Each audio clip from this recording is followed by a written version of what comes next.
Hello, everybody. Hopefully, everybody should be able to hear us. And we are recording. Oh, good. The numbers are going up. Great. Hi, everybody, and welcome to this evening's webinar. This evening, we are going to be chatting to Amy Murphy, but as you can see, I am temporarily joined by Jane Jackson, who is another member of our committee. Amy is winging her way home from Ludlow as we speak. She is currently in the horse box, having had a runner there this afternoon. She's going to be back in about 5 minutes, and will be joining us then. So in the meantime, Jane and I are just going to chat to you super briefly about some of the women in racing benefits that we would love to bring to your attention. So firstly, I'm sure plenty of you know about the bursary scheme, but in case you don't, there is up to £2,000 available for any members of Women in Racing who would like to apply for a bursary to further their career. And one of the brilliant things about that is that you can basically spend it on any kind of training or advancement that you like. I have just had a bursary this year actually for doing a leadership course, which was absolutely fantastic. It was one particularly in the sporting sector, and quite a lot of people in the horse racing industry have done it before. And I really enjoyed it. It's been really, really worthwhile actually. And Women in Racing were kind enough to support my application with that. So they gave me a bursary of about £1,300 to pay for that. So if anyone has anything, we've previously helped people out with their HGV license, with Vanessa, as she said last week on her interview, went on a broadcasting course. So if there's anything you would like to do kind of educationally or otherwise in order to help your career out, really don't be afraid to pop yourself forward for the bursary scheme. We're always really delighted to hear from new people. There's an application form on the website, and we have a little panel of people who assess each application as they come in. So do feel free, if you have any questions, to send us an email. The contact details are all on the Women in Racing site. And yeah, I'd really just encourage people who feel that there's anything that you might like to do to further your own career to get in touch with us. So that is the bursary scheme. And it's quite a rigorous process, isn't it, Naomi? So it's quite it's quite a rigorous process we go through to sort of ascertain what people might want to do and how it does further their career and what use they think it's going to be. So it's not just because Naomi's on the committee that she got a bursary, is it, Naomi? No, you have to go through the same process as everybody else. So it's quite a useful thing, and I don't think lots of people know that it's there. So tell anyone else, tell friends and stuff that if they're looking for, they want to do an educational something to further their career, Women in Racing can help with that. I think there's a few people just joined, so we perhaps should say again that Amy Murphy's in the lorry on the way back from Ludlow, did you say? Yeah, she's been to Ludlow. She won't be long. She has logged in and said she'll be home very, very soon. So we're just going to give it 5 to 10 minutes until she joins us. So Jane and I are just chatting through, for people who just joined us, she said, some of the benefits from Women in Racing, your Women in Racing membership that you might want to be taking advantage of. And Jane, you were just going to chat a little bit about the mentoring scheme as well, which is kind of unique in the industry and is really amazing for a really amazing benefit for women to have actually. So do you want to just talk us through that? Yes, sure, Naomi, thanks. And I think I'm right in saying that the mentoring program's been running for a number of years, quite a few years. I joined Women in Racing, I think, last year, and it's been running several years before I joined. And it's basically, we act as a sort of intermediary, if you like, to put together people who want to be mentors. Perhaps they've been doing a particular career for a long time, they've got lots of experience, and they'd like to help other people sort of grow and nurture their careers in their chosen field. So we have a team, or a sort of stable, if you like, of people who want to be mentors, who then we can hook up with people who, maybe younger, maybe not, maybe having a change of career or want to learn about something specific, that we can then hook up with these mentors to put together. And some of these teams, some of these couples, I think, have been sort of pairs, probably rather than couples, have been in liaising with each other for a number of years. So it doesn't have to be, it doesn't have to be a quick fix mentor. It could be someone who's with you for a number of years to help you through your career if you've got a particular field you're interested in, or a particular path you want to go down, or maybe you want to change your career and try something new. So again, I think that this is something that a lot of people again are not aware of. So if that's something you're interested in, either drop one of us an email or pop a question on the website, or just get in contact and we can help with that as well. Yeah, and it's a great initiative, and I think lots of people have benefited. There's some case studies actually on the website of people who've benefited from the mentoring program previously. There's a lot of evidence that mentoring really helps women to advance their careers, so I think it is a brilliant thing for us to be able to offer. And as usual, we'd be delighted to hear from anyone who would like to be a mentee or a mentor as well. So we're always looking for new ones of both. And yeah, I mean, everything has been a little bit on hold this year with women in racing, as I'm sure you're all aware. Everything's been a bit on hold everywhere. But we have been running these series of careers chats to try and bring something to our members, to bring people together. They are all available on the Women in Racing website, and they are being recorded. What I was going to say to you all is we'd love to have some interaction. So do pop your questions in the chat box or the Q&A box. We'll be able to see both, and I will be monitoring those during the interview. So I'm sure plenty of people have got some good questions for Amy. And so, yeah, we would like to have some feedback from you guys. I've got loads of questions to ask her, and I can't wait to chat to her when she logs on. But if you do have anything burning, then do pop it in the chat. And likewise, if now anyone wants to ask anything about anything through Women in Racing, Jane and I can have a chat about that in the meantime, if you guys have any questions. But yeah, so Amy, as I'm sure plenty of you know, is oh, here she is. There she is. Oh, phew. I'm glad you're here, Amy. Hello. So sorry for being late.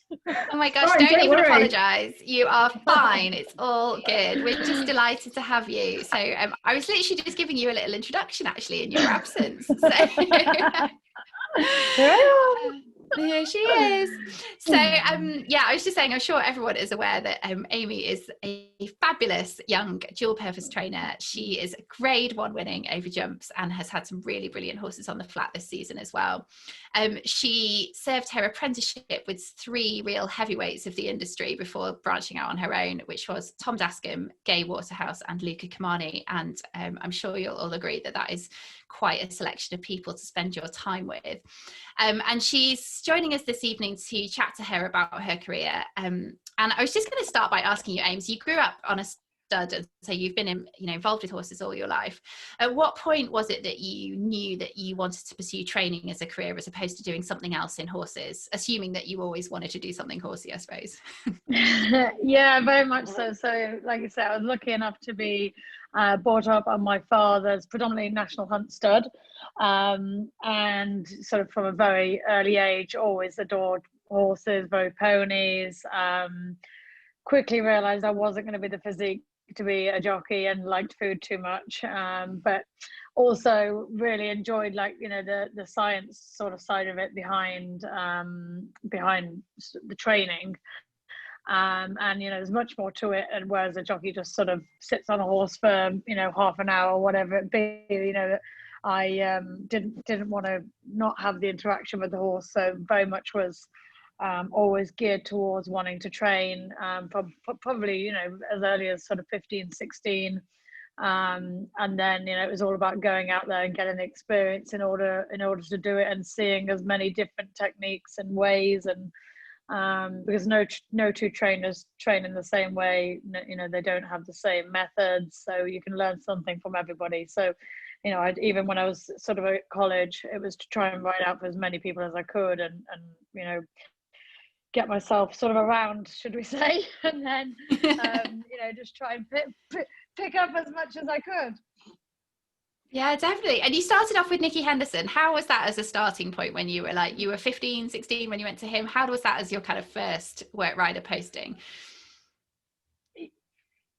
Yeah, I mean, you had to pinch yourself every time, even just to canter a horse up those gallops, and more so be surrounded by your likes of the jockeys that would come in. I'd just be in awe of, thinking, how am I riding out in the same string as the likes of sort of AP McCoy and Barry Geraghty, all those types of people, which it was just absolutely amazing. Didn't have any kind of position there, but you don't need to have a position there. You learn so much by just with listening and looking.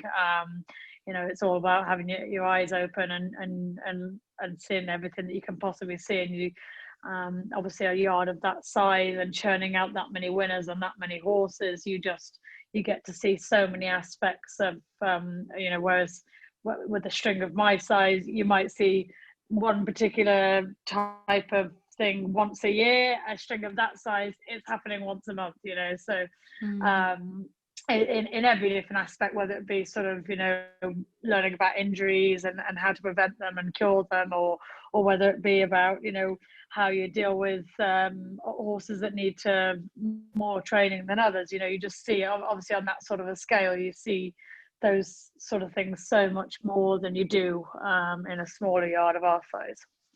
And just in terms of kind of managing your schoolwork and subsequently at Hartbury when you're at college, like were you riding out in the mornings, or were you just going at weekends, or how did you kind of balance all of that when you were young? Because it's a lot to be doing. It's like you're essentially got quite a big job on top, you know. Well, I was great at signing myself out on a Thursday night and not pretending I'd gone home when really I'd gone to Henderson's. So you used to ride out on a Friday and a Saturday, and then, you know, any spare second that I got, I'd be straight in the car and straight down there. So yeah, I used to spend pretty much every weekend down at Henderson's. So didn't see the family much.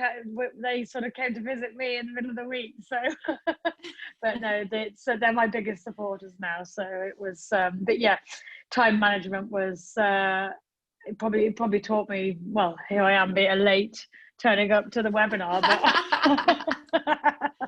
And how did you make the decision to? Crazy. Sorry, Ames, I think we've just got a tiny time delay between us, which is why we're just getting a little bit of a crossover.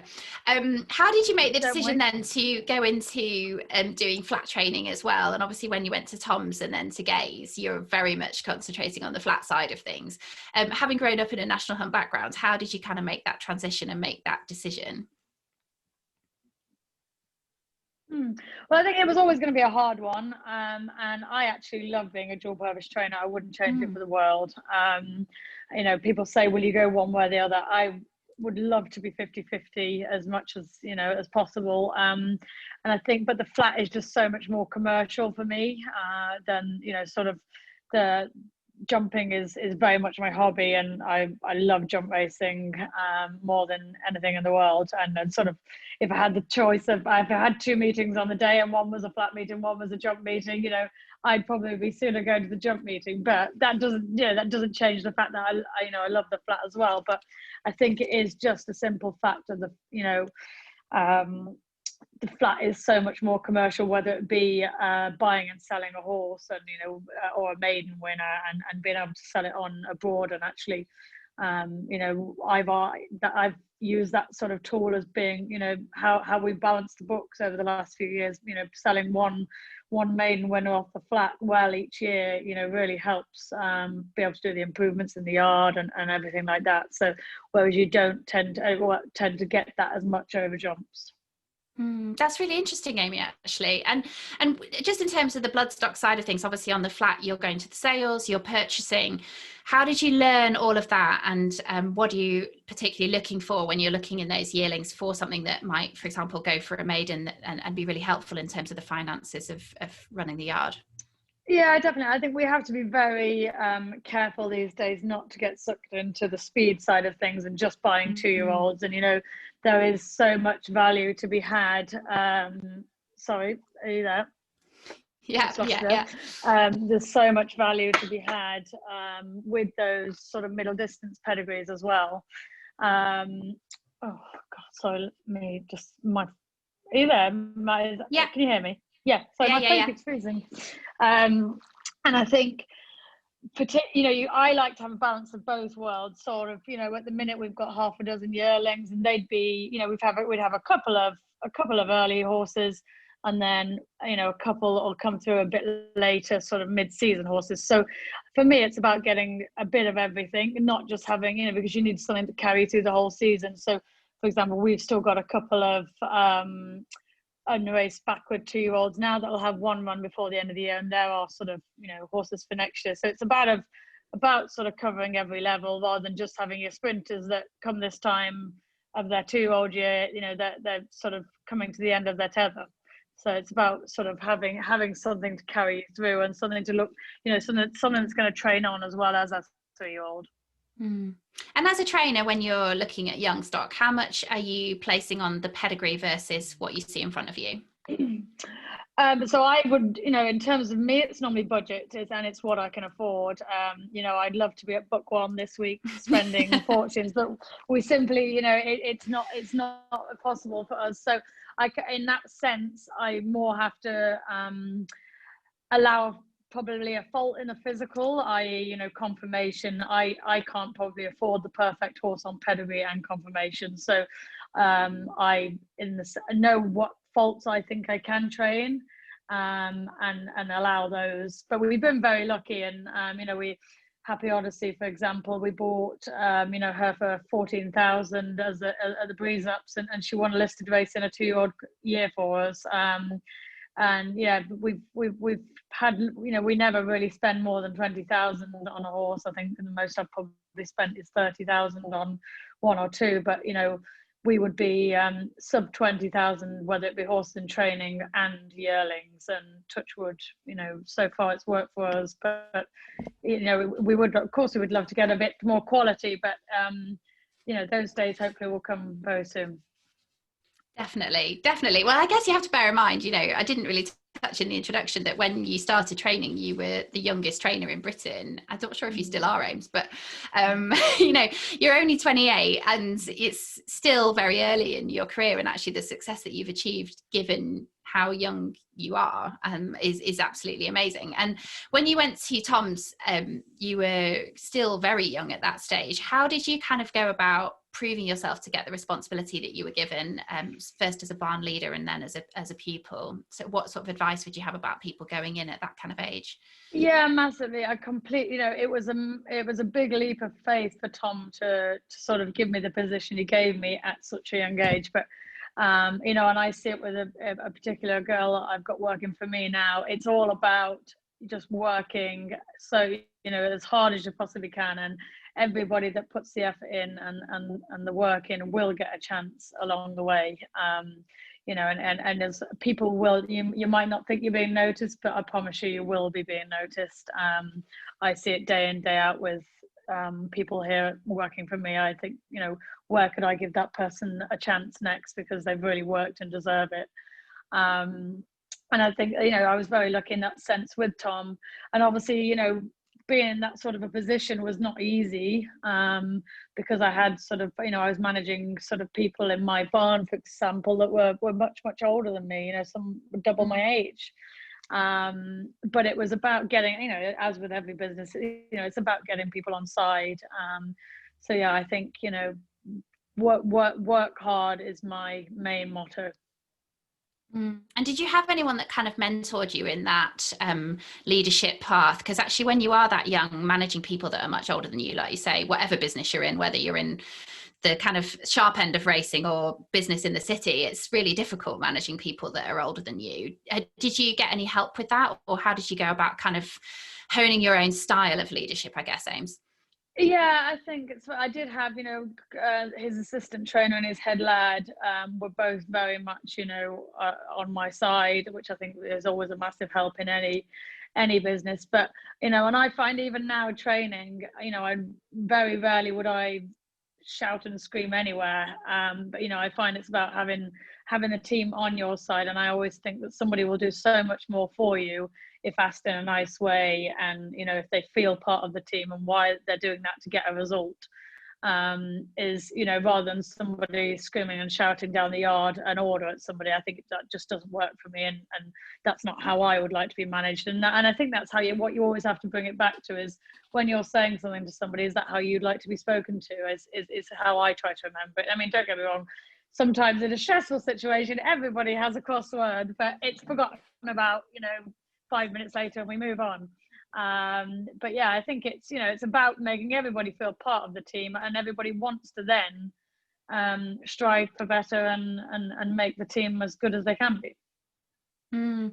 And you guys are a brilliant team, and I love the fact that you're very kind of acknowledging of the people that work for you and with you. And I know that having spoken to Gemma, your head last, about the flexible offerings you've given her, and she's a working mother. Obviously we've been doing quite a bit recently at Women in Racing around giving opportunities for mothers in the industry. Have you been open to kind of adopting new practices? Because we sort of talk a lot about problems in staffing, and the things that come with that, and then also why things are done the way they are in racing, which is often, well, that's the way it's always been.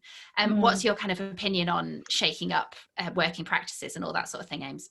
Yeah, definitely. I mean, we have several mothers either riding out, or I've got a lady that comes in and rides out a lot before she has to take the kids to school, and vice versa, post school. And then, for example, Gemma, actually typical example yesterday, Gemma's child was unfortunately had a cold, so she didn't obviously want to send her to school. So she's popped off to go and sort her out, and then just came back when she was ready and sorted out. So you just have to, it's something that everybody needs to move towards. I've looked at lots of different scenarios, and I never would turn down a CV because they were a working mother. I would happily work with them. And I think that's what everybody's got to start to do.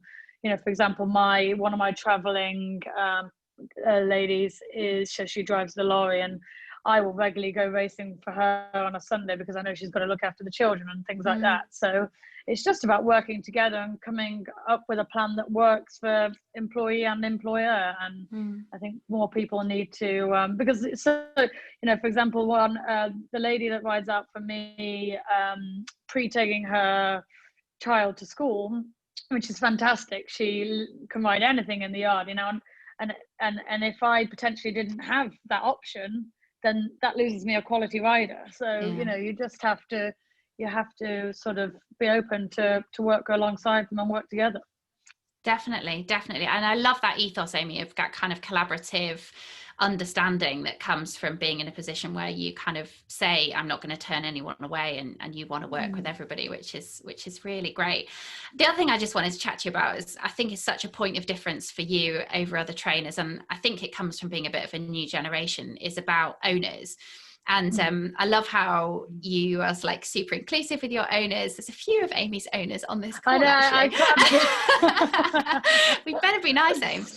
And I think you're just really brilliant in the way that you run your kind of engagement with your owners, whether that's through your racing clubs and your social media. And I know your website is quite kind of thorough about like how you believe in making owners feel individual. Can you just chat to us a little bit about that, Ames, and how you've sort of built that ethos into your work? Yeah, well, I think, having spent time in Australia, I've found it really important that they are so far ahead of us in communications wise. You hear some stories of people over here, the owner didn't even know their horse was running till the day it was running and stuff like that, and that's just not good enough. It's, why have a horse in training?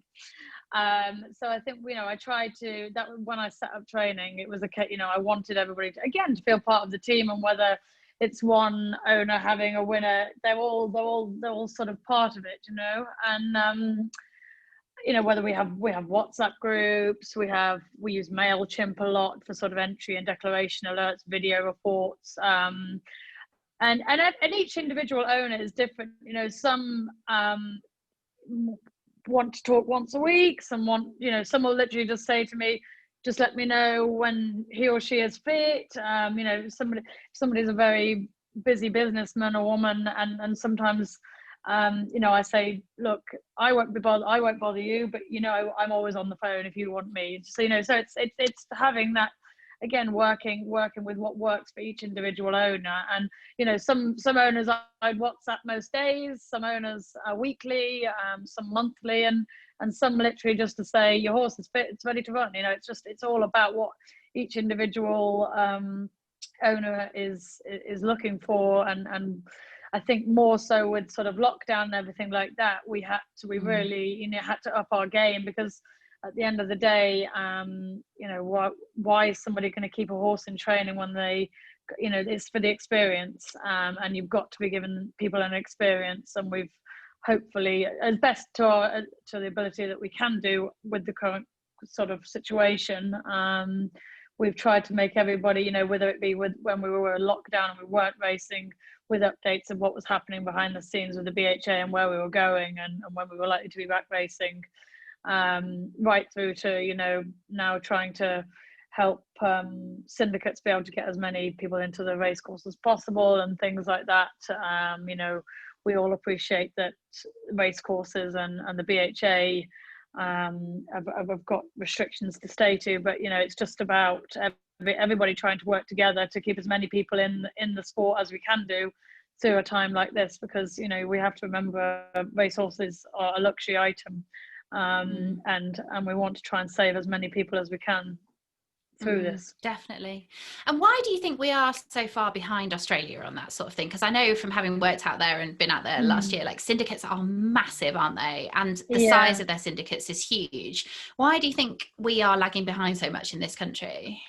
I think a lot of it is to do with prize money. So a horse can much easier, it can pay for itself much easier out in Australia. So I think a lot of it is to do with that, and you know, I think England are very aware of that, and we're trying to address it where we can, and hopefully, you know, things do need to happen and will happen. But I think that's the main, you know, the main scenario, in the sense that a horse can be picking up so much more prize money, so then those people naturally reinvest that prize money into another horse, and I think, you know, that's a big part of it. But at the same time, you know, I think it is something that's bugged me for a long time, and you know, because you are right, they are so far ahead of us, and you know, that's why we tried to we're still trying to get our racing club really hasn't got off the ground how I'd liked it to have done. So we're just about to sort of rebrand and promote that again, you know, because I think it's the barrier. People don't realize, you know, for example, our racing club is £200 a month. You know, I think people don't realize in the everyday world quite how accessible it is. And, you know, if you get 2 or 3 friends together, that's, you know, you'd do that on dinner, and you could have it at the racecourse instead. Yeah, definitely. And actually, people who have got some available cash in the middle ground, you know, that is what people might pay to play golf or whatever, you know. So it's kind of making it about being accessible to people. And the Champagne Club is your women's only syndicate. Can you just talk a little about why you've got a female only one, and the sort of benefits you think that brings to those members over being a member of your racing club in general? Yeah, well, the Champagne Club was great name, by the way. Well, it was originally the Prosecco Club, and then I think, is Nina on here? I think we decided after we'd had a winner that we'd upgrade ourselves to the Champagne Club. Well done, Nina. Yeah. So and again, it's just about, you know, I was trying to think of every possible scenario. You know, could we get more women to the sport by not having that barrier of thinking, you know, there was some big man that was going to be dictating everything that went on in the syndicate. So I just thought, you know, something like that might get a group of girls together, have a good, you know, a Chester lunch or wherever it be, you know, round a table. And I thought it was a great way of trying to get people together. And again, we're about to relaunch sort of the Champagne Club as well. You know, and it's a great way of meeting people. You know, we had one, probably 2 seasons ago now. We were up here at Newmarket, and we just had, you know, we have great days out wherever we go with the Champagne Club, and hopefully we can continue that. And obviously we'd like to get as many more new members as we can, and carry on with the existing. But yeah, it's just about, you know, getting, for me, obviously pre-COVID, it was, you know, I just had this image that we'd have 15, 20 ladies in the paddock and just having a great time together, and meeting up, sort of, say the horse was running once a month, you know, they get half a dozen days out together a year, and just bringing everybody together and enjoying themselves. Yeah, and that is just so what it's all about. And how many of your owners, because I know you've got Imad Al Sagar has become an owner with you, and Holly's ridden a couple of winners for you, I think, on Breath of Joy is that horse's names. And how are your kind of balance of sort of smaller individual owners and syndicates, and then pulling in, like, you know, he's a big owner to have on board, like pulling in people like that to get you the horses that you want for the success that you're after? How are you kind of building towards getting bigger owners but keeping the kind of balance with your current ones and your syndicates as well?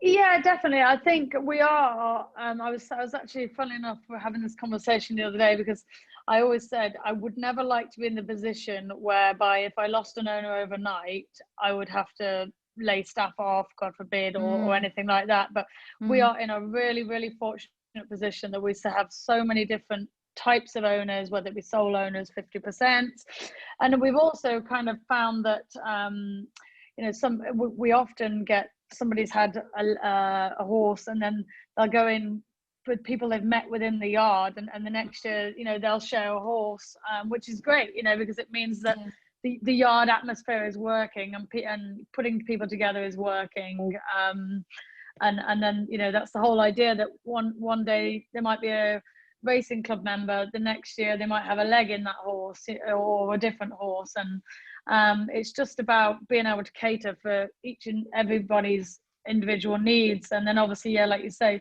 starting to get some, particularly as a woman, starting to get some higher profile owners is big, and obviously they, you know, tend to have homebreds as well, so that means that there's nice, good, solid, you know, I wouldn't be able to afford your Breath of Joys and things like that at the sales, so that means that those types of nice pedigrees are actually coming into the yard as well, which can only help us sort of up the quality.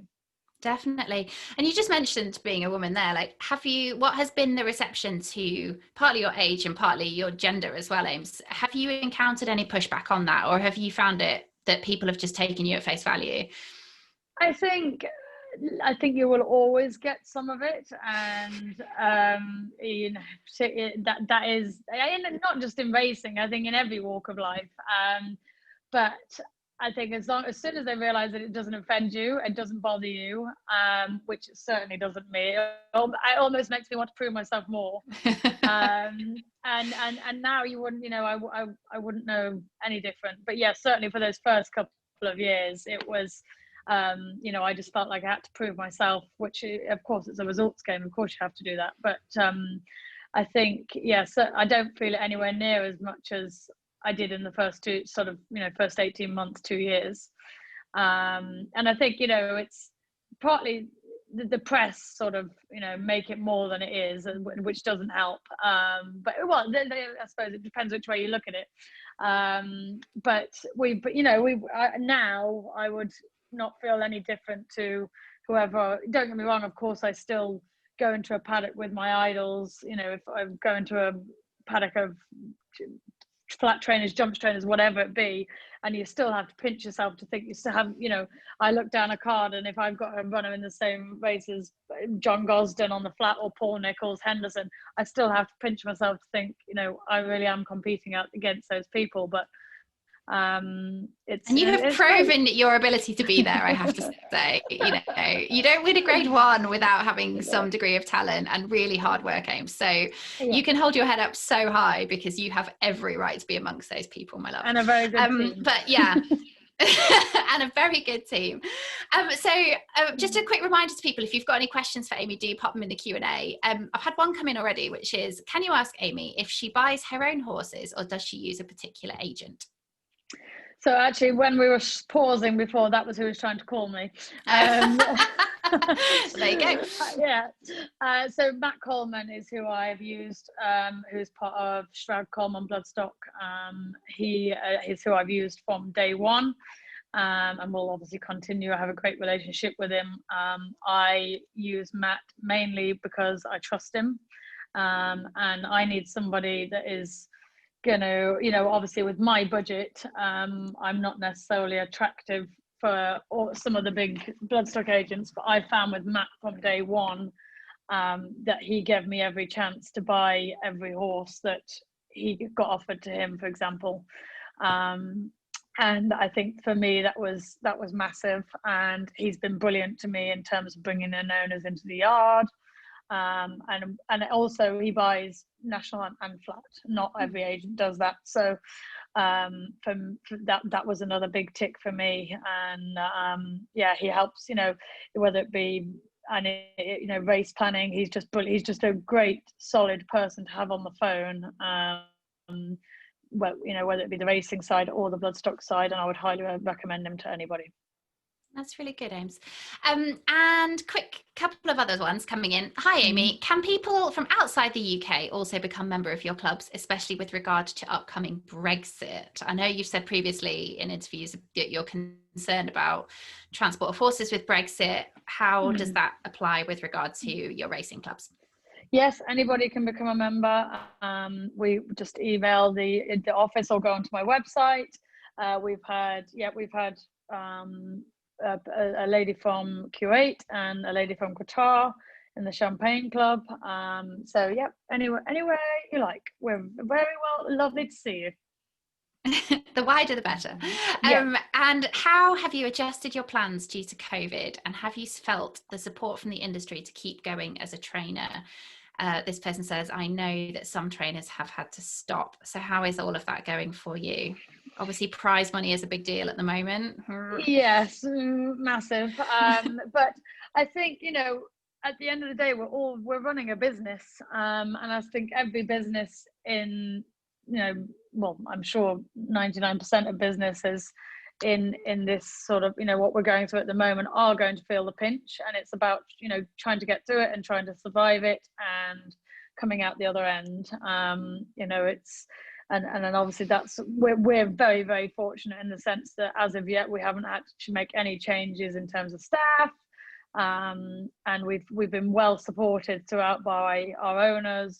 You know, I think during lockdown we maybe lost 2 or 3 horses, but that was only because they were going home to the studs, where, you know, that I would do the same if I was the owner.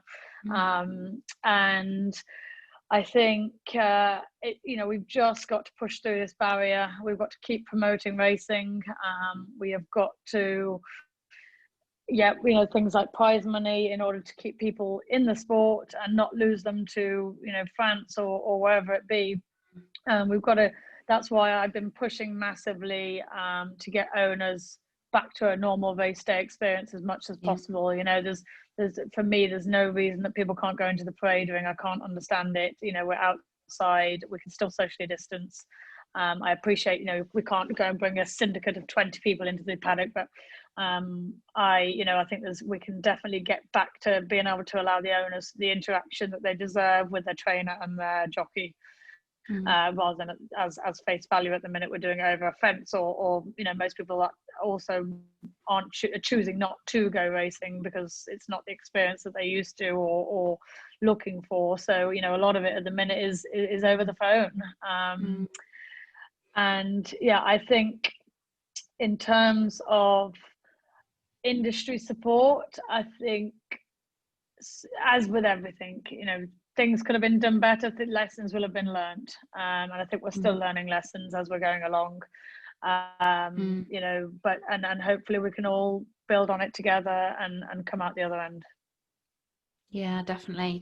It's going to be a long road, isn't it? So I think we're just going to have to kind of, adjustments will be made and things will happen. I know as in the papers this afternoon that the RCA pressing the government about why racing and sport in general actually are being treated differently to things like the theatre, because we're getting people back into theatres and cinemas, and you know, it does seem strange that we, as an outdoor sport in particular, and even in a football stadium when you're outside, obviously the risks are lower. So hopefully there'll be a lot of lobbying to get that sorted out and we can all return to some kind of normality.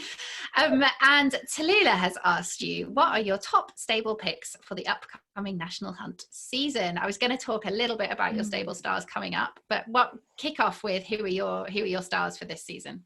apart from the for office. National Hunt. Yeah, but no, absolutely, we'll leave him alone. Leave him well alone. So I think his big white face can pop out later on. Yeah, exactly.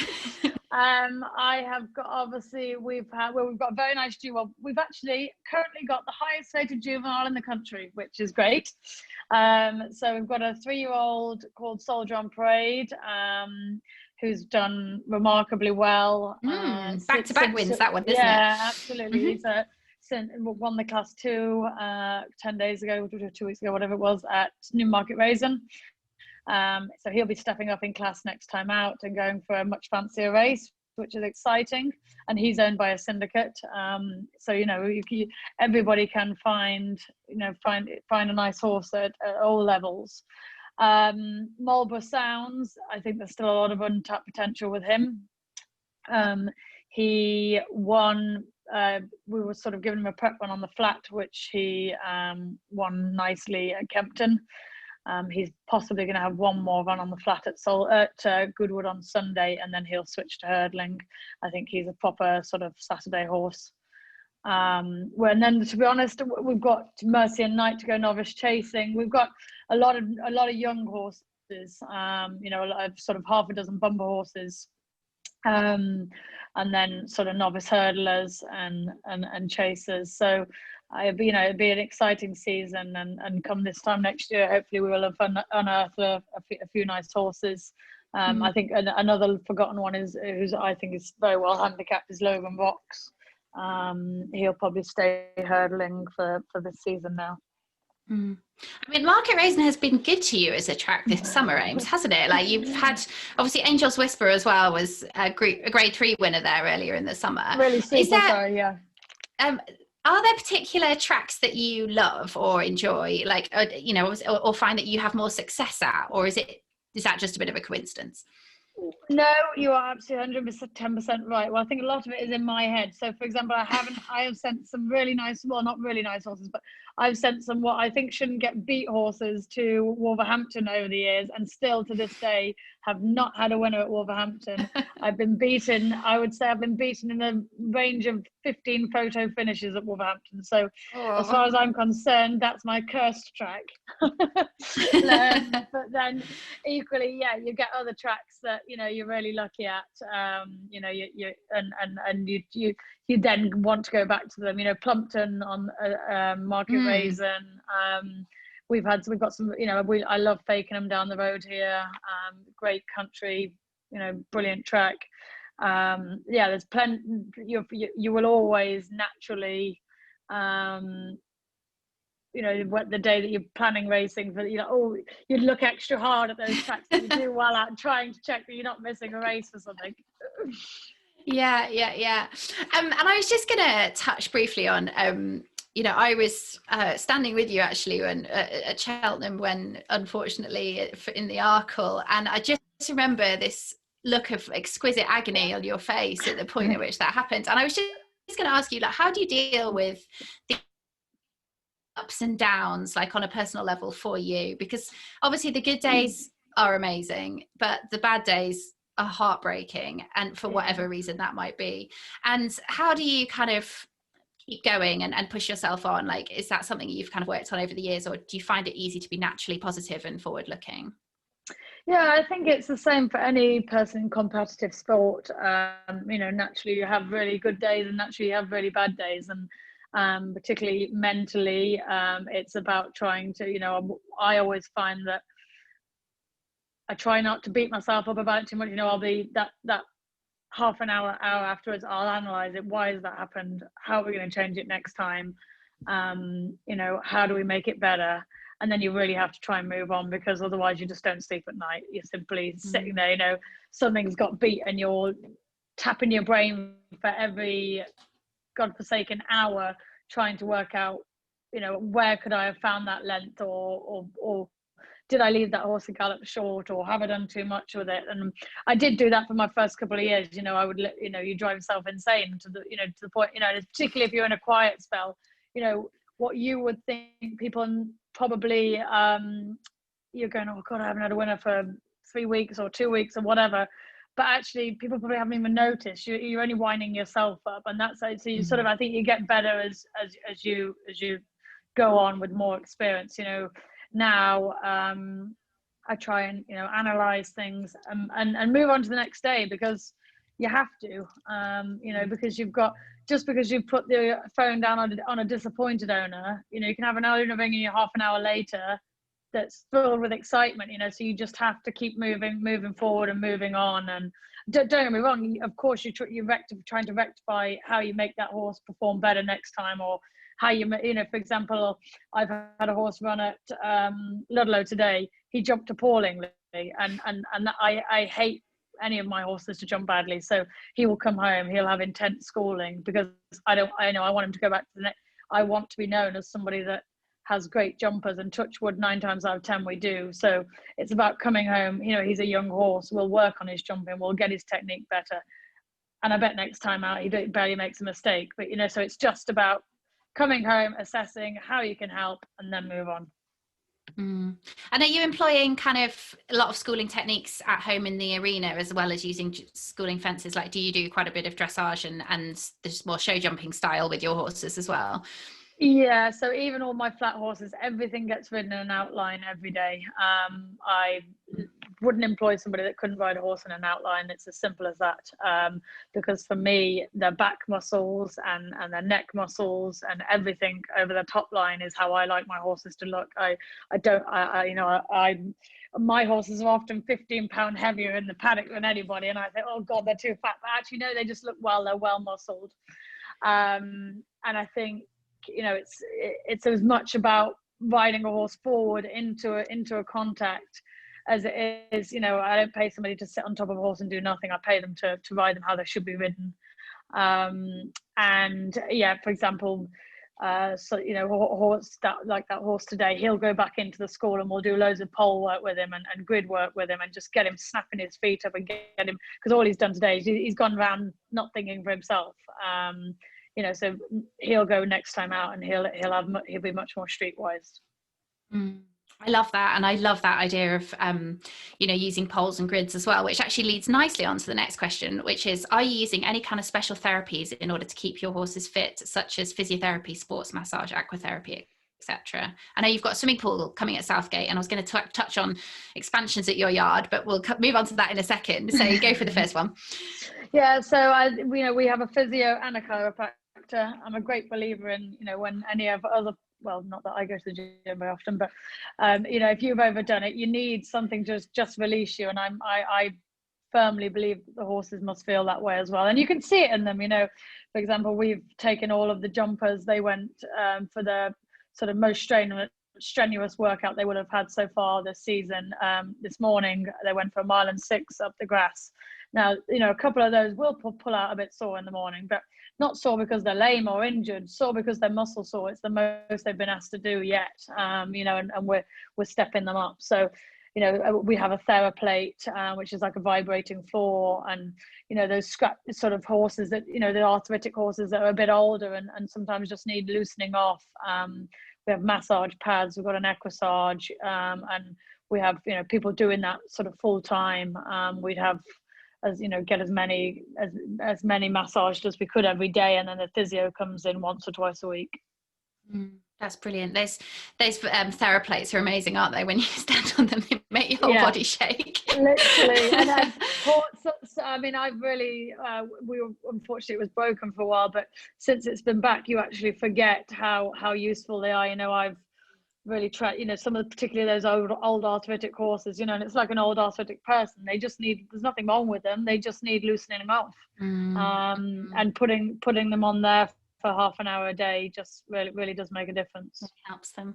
And just going on from there, so you obviously moved up to Southgate a couple of years ago. How has that been, and how's the transition been? Because you're obviously in a much bigger yard, much bigger facilities. It's beautiful. For anyone that hasn't seen it, there's a lovely video on Amy's website which really shows the yard off really in a lovely fashion. How are you settling in there, and have you noticed a change in the horses since you've moved there as well?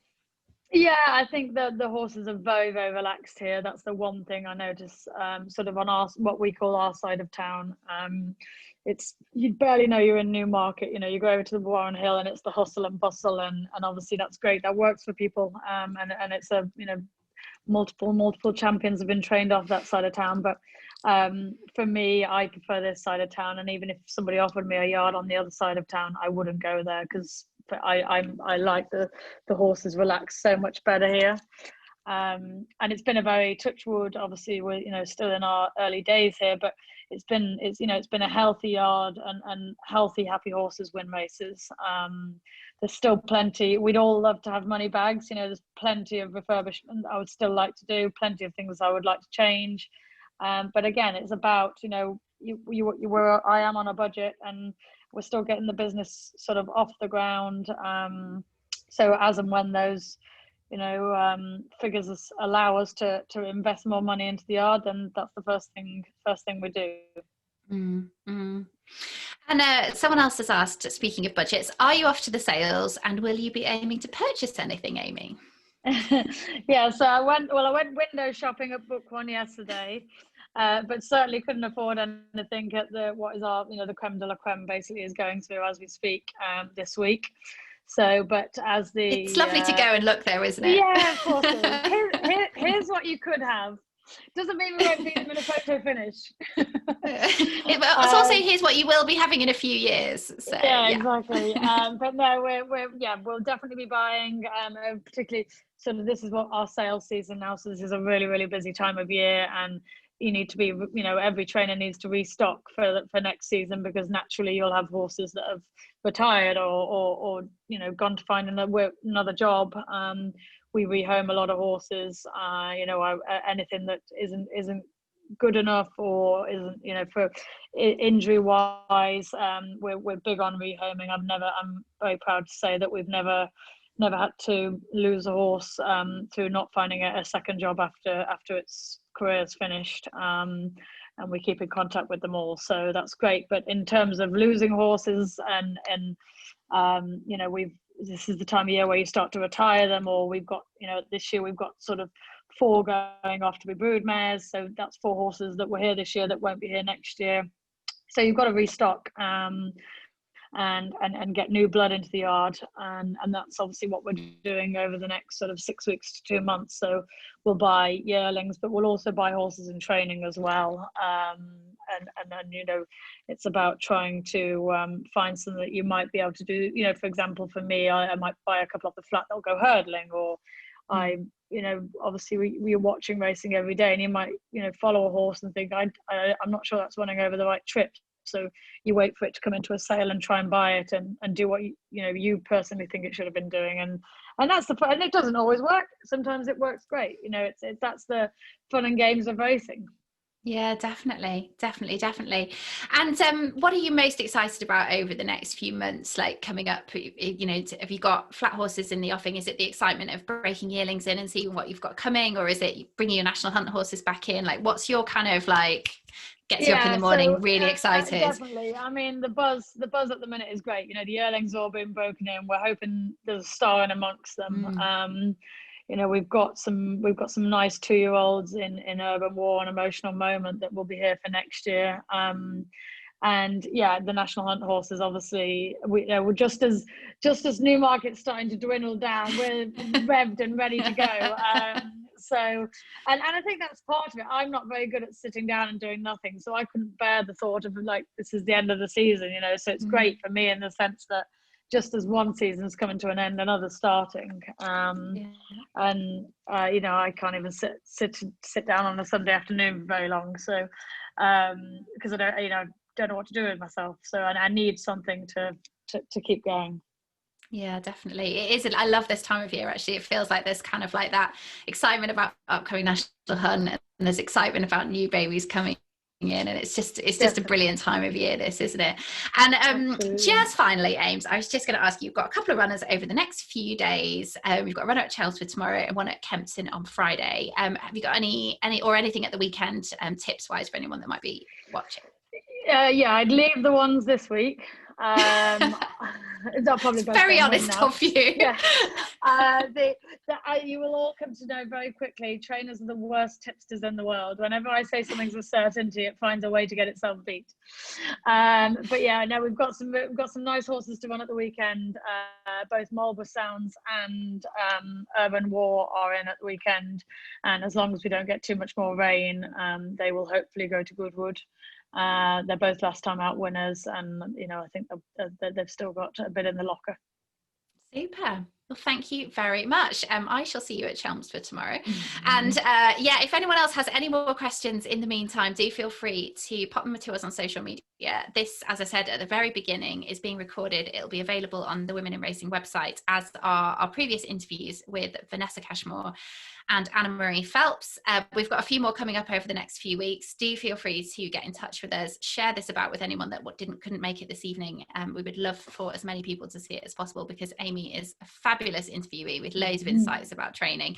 It has been such a pleasure, Amy. Thank you so much for joining us. And yeah, really, really big thank you for rushing home so quickly after a long day at Ludlow, because it's probably the last thing you wanted to do. So we're very grateful. No, not at all. No, thank you. And just for everybody that's on here, if anybody would ever like a stable tour or to come and watch the horses on the gallops, as far as I'm concerned, the more people that get to see the behind the scenes action and quite how well these horses are looked after and how it all runs, we're very open to people coming and seeing how it all goes on. So please do get in contact, and we'd love to see as many of you as possible. Yeah, brilliant. Definitely. And definitely join up for syndicate ownership as well. Join Amy's syndicates. Thanks, Ames. We'll see you soon. Thank you, everybody, and good night. Good night.